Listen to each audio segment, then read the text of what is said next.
Bismillahirrahmanirrahim. Alhamdulillahilladzi ahsana a'malal 'arifin wa ahsana ahwalahum ba'da sayrihim maqamatid din. Asyhadu an la ilaha illallah wahdahu la syarika lahul qawiyyul matin. Wa asyhadu anna sayyidana Muhammadan 'abduhu wa rasuluhul amin. Allahumma salli wa sallim ala sayyidina wa maulana Muhammadin nuril alamin, imamil abrar wal muqarrabin, wa ala alihi wa sahbihi wa zurriyyatihi wa atba'ihi ajma'in, amma ba'du. Yang kita hormati dan kita cintai para habaib dan para alim ulama, para muhibbin, hadirin, hadirat, rahimakumullah. Puji dan syukur senantiasa kita haturkan kehadirat Allah subhanahu wa ta'ala yang melimpahkan kepada kita berbagai macam nikmat, anugerah dan pertolongannya, sehingga kita pada malam ini dapat berkumpul kembali bersama-sama di majelis yang penuh berkah dan rahmat ini. Salawat dan salam kita haturkan kepada junjungan kita Nabi besar Muhammad sallallahu alaihi wasallam dan kepada seluruh keluarga, para sahabat, zurriyat dan pengikut beliau. Para muhibbin rahimakumullah. Al-hikmatus sadisatu wal arba'un minal hikamil ataiyah. Qala al-imam Ahmad ibnu Athaillah as-Sakandari rahimahullah wa nafa'ana bi'ulumi. Hikmah yang ke-46 dari Al-Hikam, berkata Imam Ahmad ibni Athaillah as-Sakandari rahimahullah, husnul a'mal nataiju husnil ahwal wa husnul ahwal minat tahakkuki bimaqamatil inzal.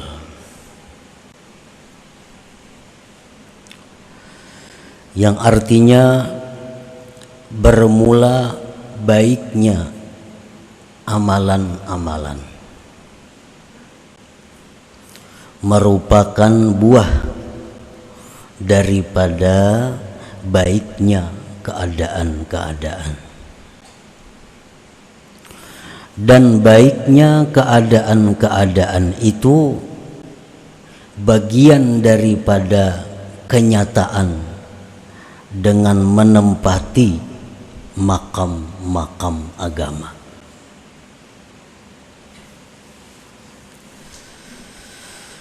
Para muhibbin rahimakumullah, di dalam hikmah yang ke-46 ini Imam Ahmad ibnu Athaillah menerangkan kepada kita tentang 3 hal. Pertama, tentang makam, artinya kedudukan atau tempat.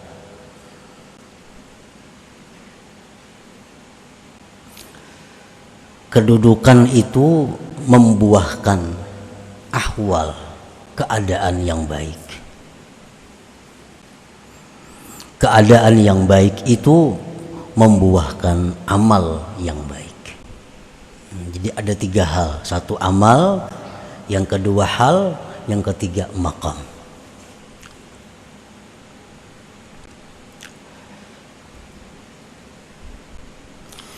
Innal ibadati allati yu'addihal abdu kas-shalah masalan innama tutahaqqaqu biha al-husnu was-shalah bihaitsu takunu maqbulatan indallah azza wa jalla. Sesungguhnya ibadat-ibadat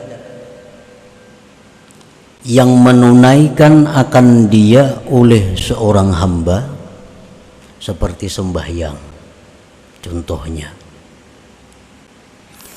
hanya saja dinyatakan pada ibadat itu baik, dinyatakan patut dengan sekira-kira ibadah itu diterima di sisi Allah Azza wa Jalla.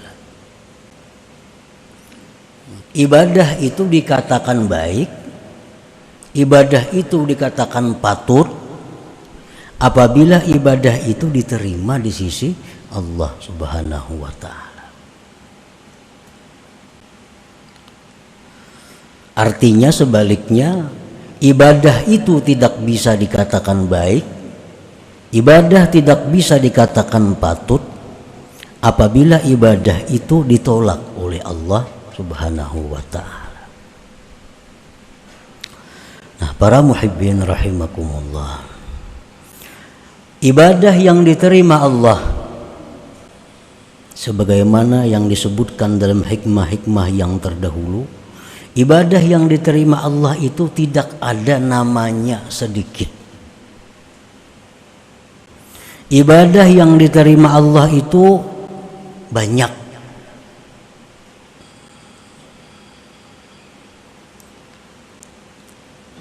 Misalnya 2 rakaat sembahyang, tapi diterima oleh Allah. Maka 2 rakaat itu jangan dikatakan sedikit. Itu banyak 2 rakaat itu kalau diterima oleh Allah.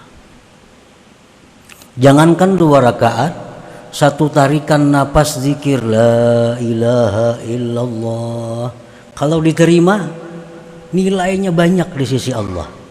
Jangan dibilang sedikit.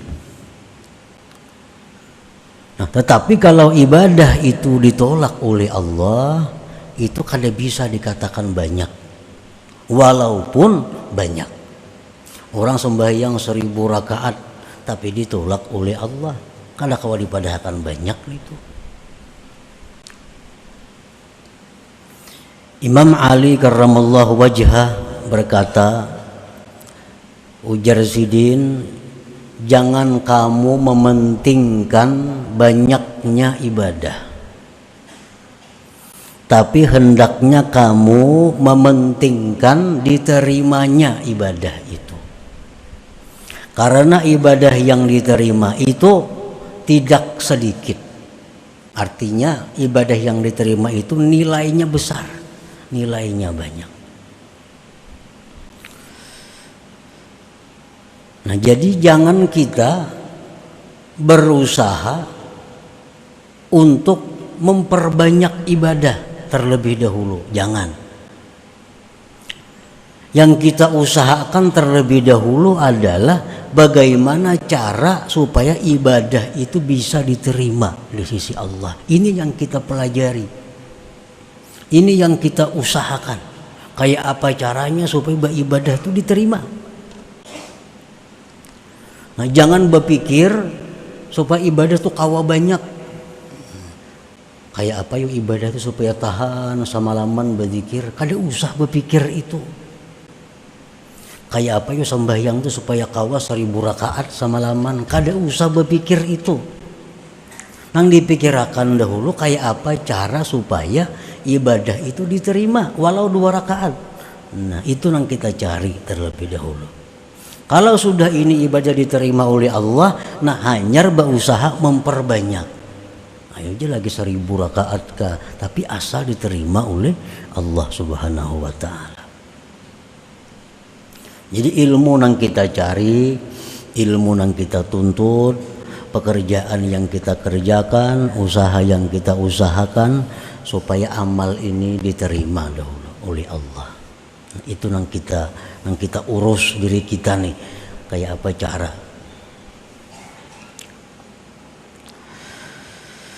Hanya saja dinyatakan pada ibadat itu baik dan patut sekira-kira ibadat itu diterima di sisi Allah Azza wa Jalla. Orang yang sembahyang, ujar Nabi kita nih, 2 rakaat sunat subuh, 2 rakaat aja, ada sampai 5 menit 2 rakaat itu. Dia diganjar oleh Allah dengan yang lebih baik dari dunia dan isinya. Coba 2 rakaat aja. Jadi kalau ibadah kita ini diterima oleh Allah, kada kau digisahan lagi. Kada kau digisahan kalau diterima. 2 rakaat saja ibadah kita diterima oleh Allah, lebih baik dari dunia dan isinya. Balasan yang akan diberikan Allah di akhirat kaina.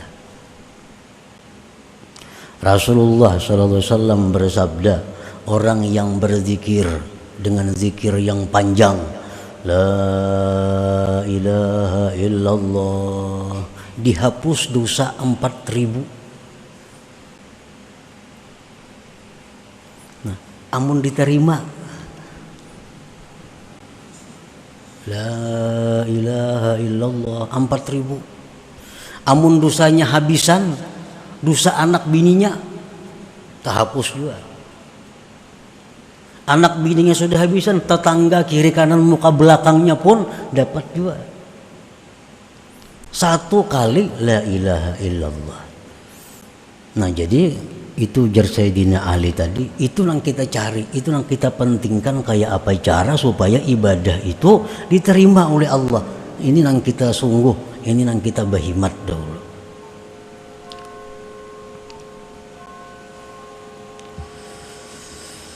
Wadzalika bitawakkuril ikhlas wa huduril qalbi wassafa minal ujubi warriya wa ghairiha minal afat. Yang demikian itu ibadah yang diterima Allah dengan sempurna ikhlas. Ikhlas. Dan lagi hati yang hadir. Baik hadis, baik perkataan sahabat, para ulama jelas bahwa Allah tidak menerima ibadah min qalbin lahin, dari hati yang lalai. Jelas. Allah tidak menerima ibadah min qalbin lahin, dari hati yang lalai.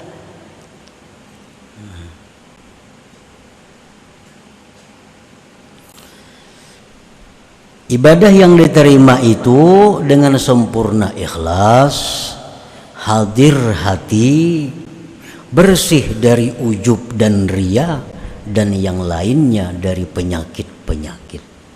Nah, itu.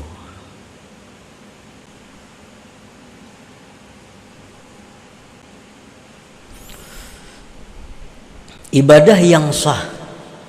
Ini urusan ilmu fikih. Kayak apa supaya sah sembahyang, supaya sah zakat, supaya sah puasa, supaya sah umrah hajinya. Itu urusan ilmu fikih. Belum tentu yang sah itu diterima Allah.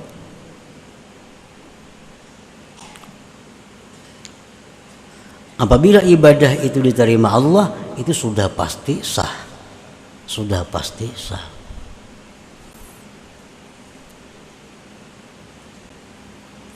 Ibadah yang diterima Allah itu dengan syaratnya ikhlas, hadir hati, bersih dari ujub dan riya dan penyakit-penyakit lain. Ghaira anna hadhihi sifat yata'assaru wujuduha illa bihusnil ahwal.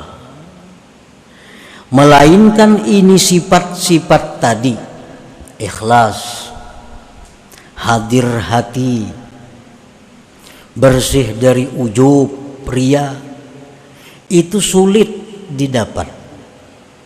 Sulit didapat kecuali dengan baiknya ahwal. Nah, dengan baiknya keadaan-keadaan. Maksudnya keadaan-keadaan itu apa? Ahwal dalam istilah orang-orang tasawuf itu apa? Kamahabbatillahi ta'ala, seperti cinta kepada Allah, wasyauqi ilaih, rindu kepada Allah, wal haibati minhu, segan takut daripada Allah. Nah, kalau kita ini cinta kepada Allah, rindu kepada Allah, takut daripada Allah, maka ikhlas, hadir hati, nyaman, kadang alih mencari. Mun kita ini cinta kepada Allah, rindu kepada Allah, takut kepada Allah, mencari ikhlas itu nyaman, mencari hadir hati itu mudah. Nah, makanya tadi ikhlas hadir hati itu kada akan bisa kalau kada baik keadaan. Maksudnya baik keadaan itu adalah cinta kepada Allah, rindu kepada Allah, takut daripada Allah. Nah, wa husnul ahwal, baiknya keadaan tadi, cinta kepada Allah, rindu kepada Allah, takut daripada Allah, ba'da tahaqquq bisairil maqamat, itu didapat sesudah kita menjalani atau menduduki makam-makam dalam agama. Nah, makam-makam dalam agama itu contohnya kataubati, seperti tobat, wal wara'i wara, waz zuhdi zuhud. Ini makam-makam yang kita mesti lalui.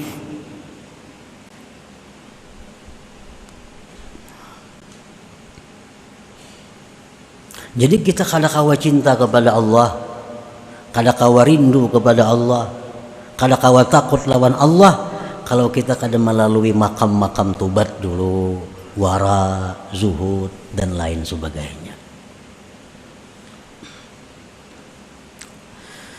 Faman tahaqqaqa bi maqamit taubah razaqahullah al-hal mahabbatallah ta'ala.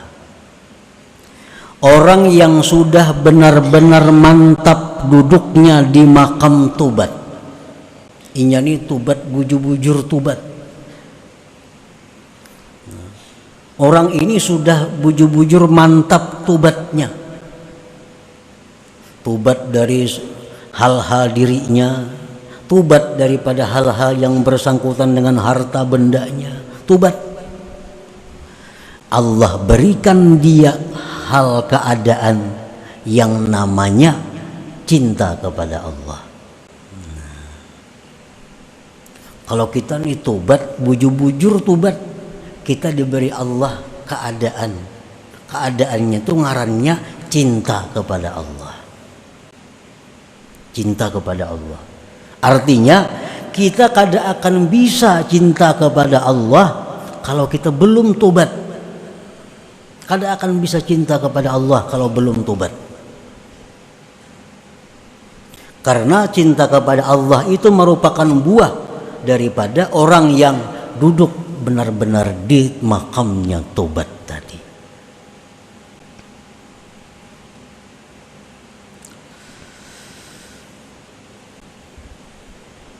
Tobat itu ibarat bangunan laksana pondasi.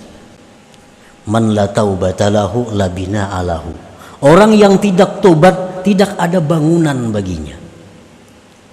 Orang yang kada tobat itu kada kau maulah bangunan, kada kau maulah, karena kada ada pondasinya. Dan tobat ini adalah kunci hidayah Allah. Selama kita masih bergelar orang fasik, Allah kada mau memberi hidayah kepada kita. Selama kita masih bergelar orang zalim, Allah kadang memberi petunjuk kepada kita. Nah, untuk dapat hidayah Allah, tobat itu kuncinya. Dalam Al-Quran disebutkan, wallahu la yahdil qaumaz zalimin. Allah tidak memberi petunjuk kepada orang-orang zalim. Orang-orang zalim ini kada diberi Allah petunjuk untuk berbuat kebaikan yang bisa diterima oleh Allah. Nah, artinya kalau orang zalim ini berbuat kebaikan juga, itu bukan petunjuk Allah. Itu dari dorongan nafsunya sendiri atau dorongan syaitan. Misal orang zalim ini hendak berbuat sedekah, orang zalim ini hendak sembahyang, ini hendak puasa, itu bukan hidayah dari Allah. Bukan hidayah dari Allah. Karena Allah sudah menyatakan wallahu la yahdil qaumaz zalimin, Allah tidak memberi petunjuk kepada orang zalim. Wallahu la yahdil qaumal fasikin, Allah tidak memberi petunjuk kepada orang-orang yang fasik.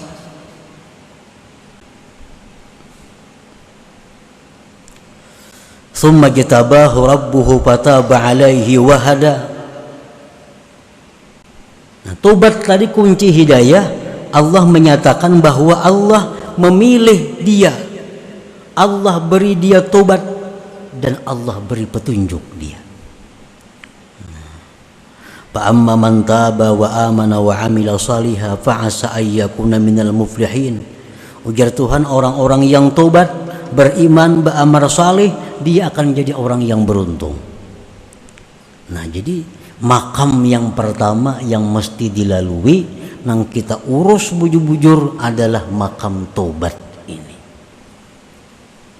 Maka bila makam ini kita kada baik, ahwal kita kada baik. Bila ahwal kada baik, amal kita kada baik juga. Nah, itu ya rantainya. Jadi amal ibadah sembahyang nang bagus, nang diterima Allah itu timbul dari ahwal yang bagus.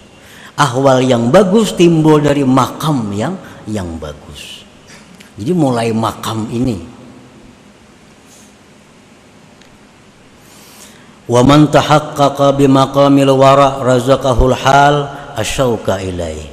Orang yang benar-benar mantap duduk di kedudukan wara, Allah berikan dia keadaan yang namanya rindu kepada Allah. Kalau kita bujur-bujur wara, pasti ada dalam hati kita rindu kepada Allah itu. Rindu ini melebihi dari cinta. Setiap orang rindu pasti cinta. Setiap orang cinta belum tentu rindu. Belum tentu rindu. Nah, kalau rindu ini sudah jelas cinta yang luar biasa. Ini makam yang dilalui. Wa man tahaqqaqa bi makamiz zuhdi razaqahullah al-haibata minhu. Orang yang bujur-bujur duduk di tempatnya zuhud, Allah beri dia keadaan yang namanya takut daripada Allah. Al-maqamatu makasibu wal ahwal mawahibu minallahi ta'ala. Makam-makam ini adalah usaha dari kita, sedangkan ahwal itu adalah hadiah dari Allah. Kita berusaha tobat,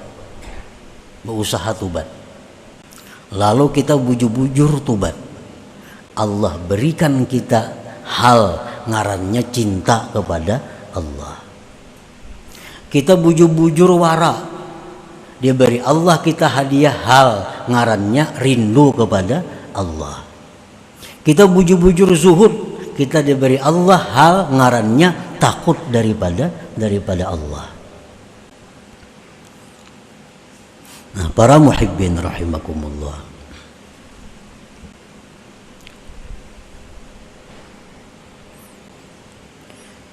Nah, jadi yang utama kita urus, yang utama kita perbaiki dari diri kita ini adalah makam tobat itu terlebih dahulu. Makam tobat.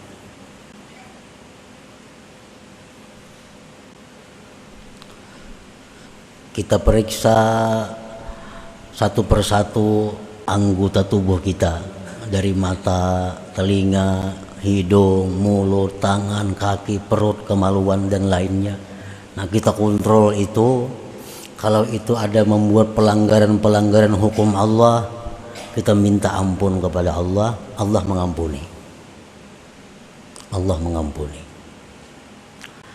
Kalau kita ada sifatnya zalim kepada orang, menggibah, memfitnah, mendakwa, kita minta halal kepada orang itu. Kita minta halal kepada orang itu. Kalau orang ini kadang memberi halal kepada kita, Allah akan mengambil satu kebijaksanaan yang menguntungkan kepada kita. Yang penting kita minta halal. Tobat dari urusan harta benda, kita kontrol harta benda kita. Mana yang didapat dari sumber halal, mana yang didapat dari sumber subhat, mana yang didapat dari sumber haram. Yang dari sumber haram kita kembalikan kepada pemiliknya. Yang dapat dari sumber subhat kita kembalikan kepada kepentingan kaum muslimin. Yang halal itu yang kita tinggal.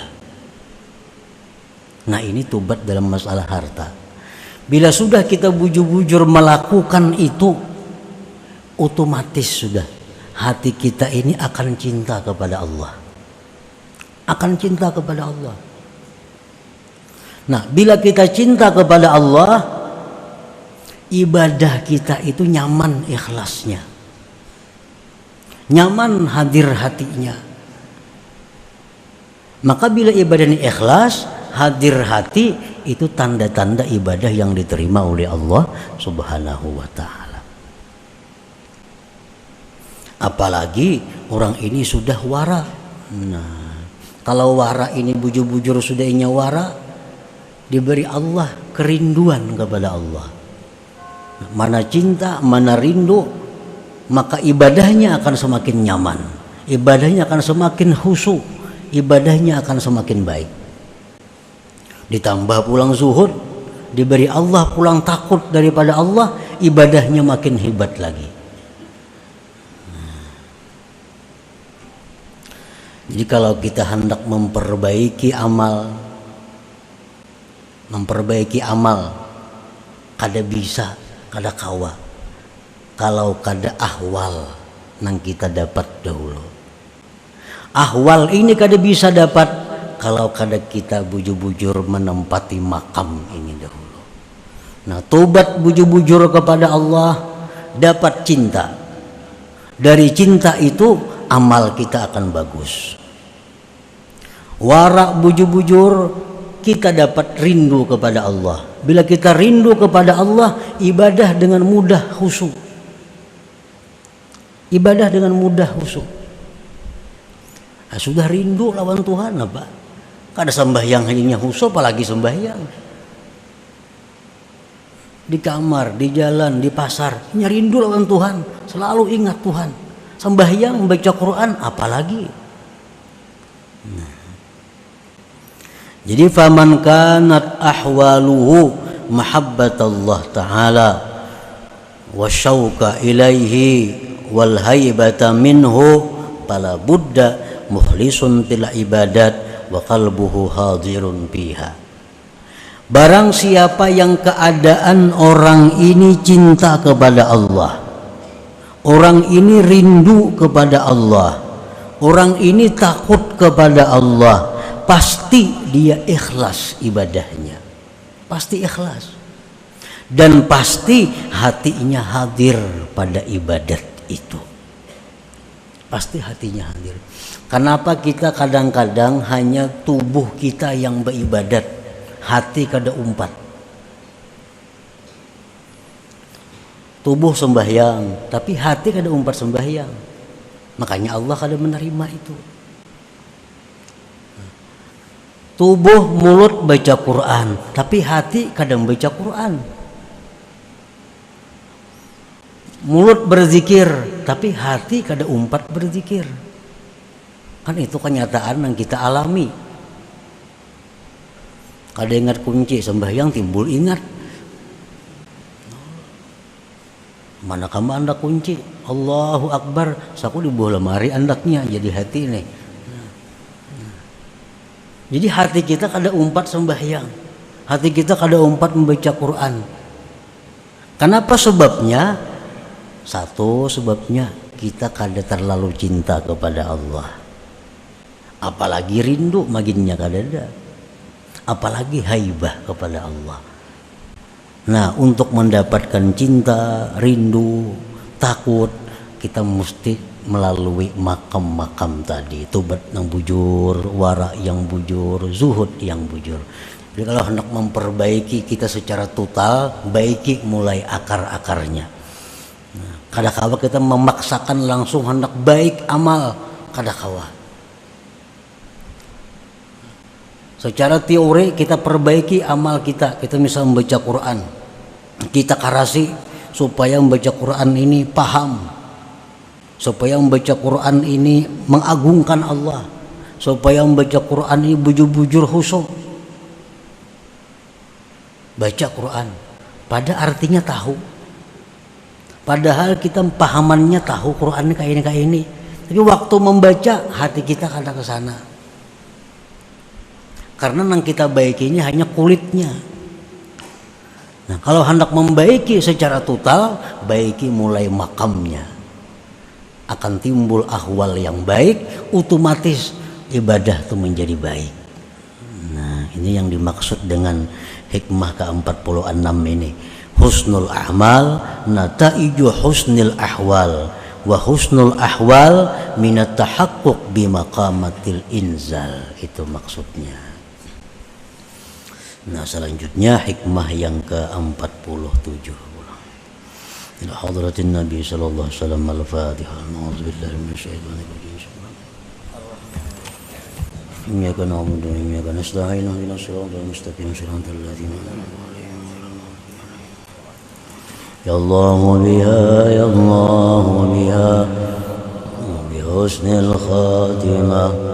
الله بها الله بها يا الله بحسن الخاتمة. يا الله بها يا الله بها يا الله بحسن الخاتمة.